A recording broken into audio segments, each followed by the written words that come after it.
You want to know what poetic justice really looks like?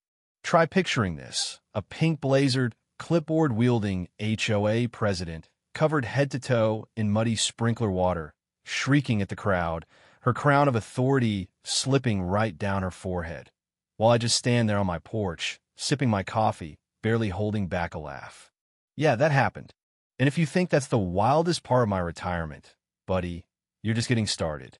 See, I spent 40 years serving this country, deserts, jungles, cities that only show up in nightmares.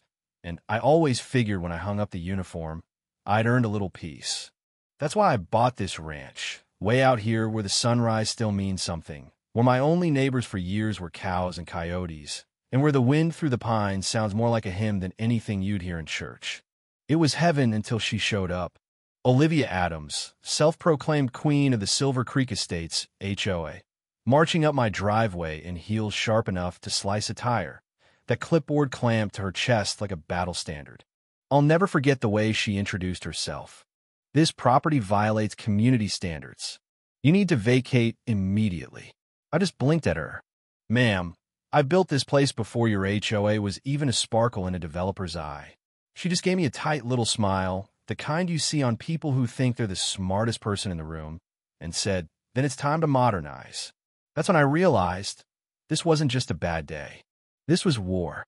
And if she wanted a war, well, she picked the wrong guy to tangle with. Let me back up a sec, because I know how this all sounds. Who actually gets in a feud with an HOA? You'd be surprised. When I bought this land, I made it into a retreat. My days were simple. Feed the horses, mend a fence, ride my ATV at sunset just to watch the deer. The neighbors kept to themselves, and that's the way I liked it. Life out here was about respect, not control. But the world has a way of creeping in. What used to be open pasture turned into identical houses, white picket fences, and, naturally, the HOA.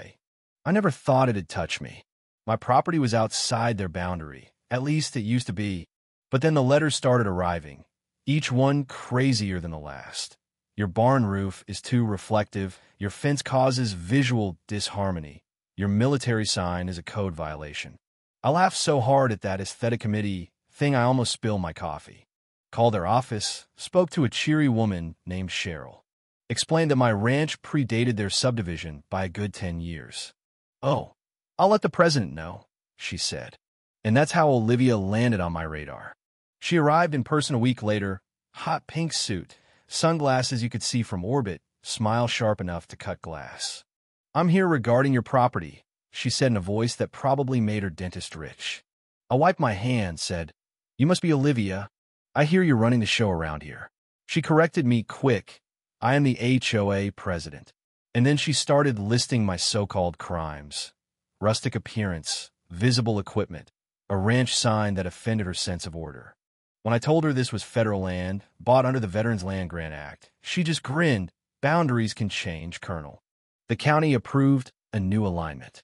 You're under our influence now. Influence, I said, isn't the same as authority. She didn't like that. Said, we'll see what the board says. Next thing I knew, I was getting violation letters every week. Final warnings, pending penalty assessments, even a notice about my American flag not being proportionally correct. I started keeping them in a folder labeled comedy material.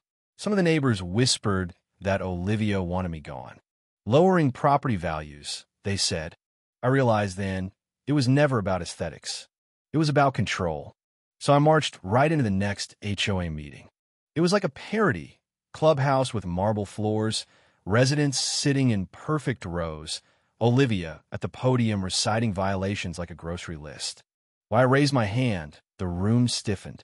I'd like to address this so-called zoning inclusion of my property, I said. She tried to brush me off, but I just pulled out my federal deed, all nice and notarized, and handed it over.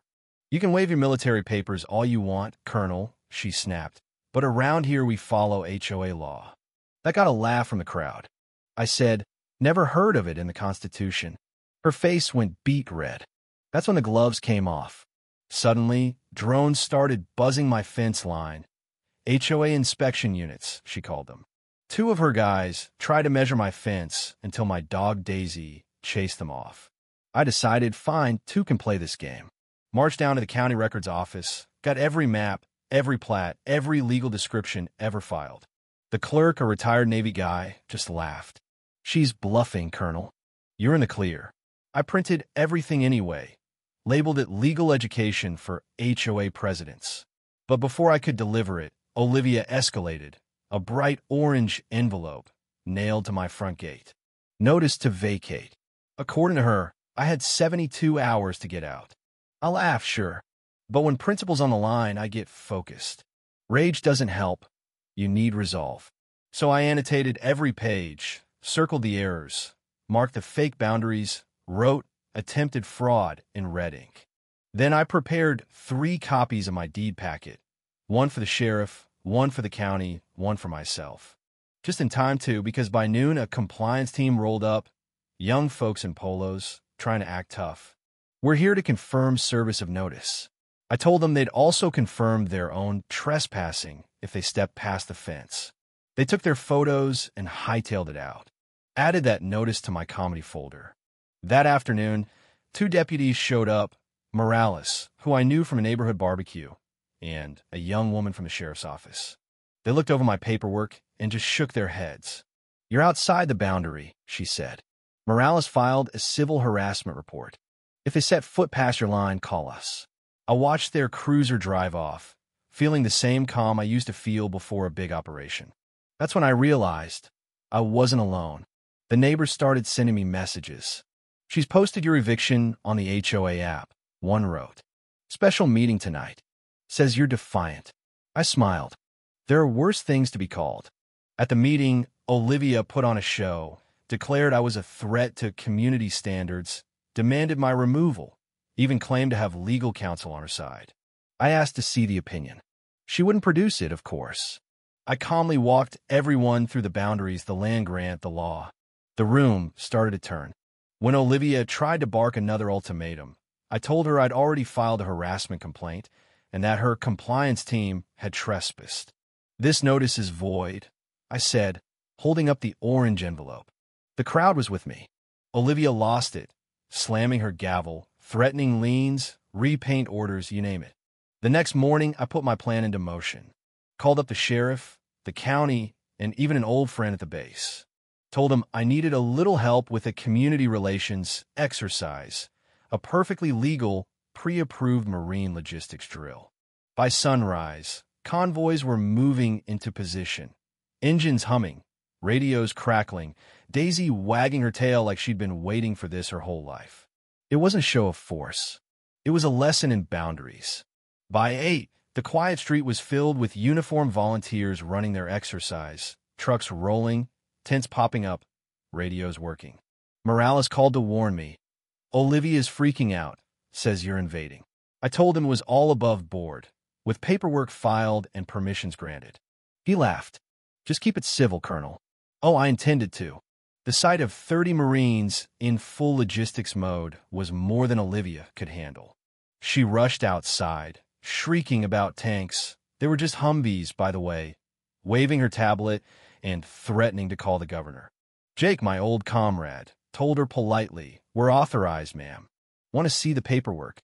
She couldn't answer, too busy staring at her neighbors, phones out, recording the whole thing. The Marines spent the morning doing what they do best, cleaning ditches, fixing potholes, even painting curb lines. The place looked better than it ever had.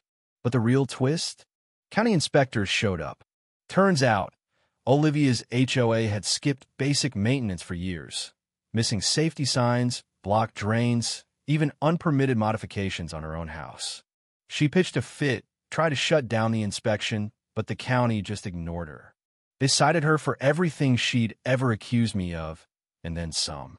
Reporters descended like vultures, cameras rolling as Olivia tried to scream her way back into power. Meanwhile, I stood back, waved my coffee, and let the truth do the talking. It all came to a head when her sprinkler system exploded, spewing muddy water across her yard in the middle of her big rant. She slipped, fell, the clipboard went flying, and the crowd, neighbors, reporters, even her own board, finally just laughed. That was it. The spell was broken. Even her vice president, poor Harold, finally stood up to her. Olivia, maybe it's time to step back. She tried to threaten me, call the cops, threaten lawsuits, but nobody cared anymore. Within a week, the board voted her out. County officials opened an investigation into financial mismanagement. She vanished, and Silver Creek, for the first time in years, started acting like a neighborhood again. People painted their mailboxes, let their lawns grow a little wild, waved at each other over the fence. The new president, Ruth, invited me to a barbecue, gave a little speech about respect and community, and for once, it actually meant something. I got a lot of attention out of this: press, podcasts, even an offer for a civic responsibility award. Turned them all down except one, a podcast for veterans. They asked me what I learned. I told them, some wars are fought with patience and paper, not bullets. That the hardest part about peace is keeping it, not winning it.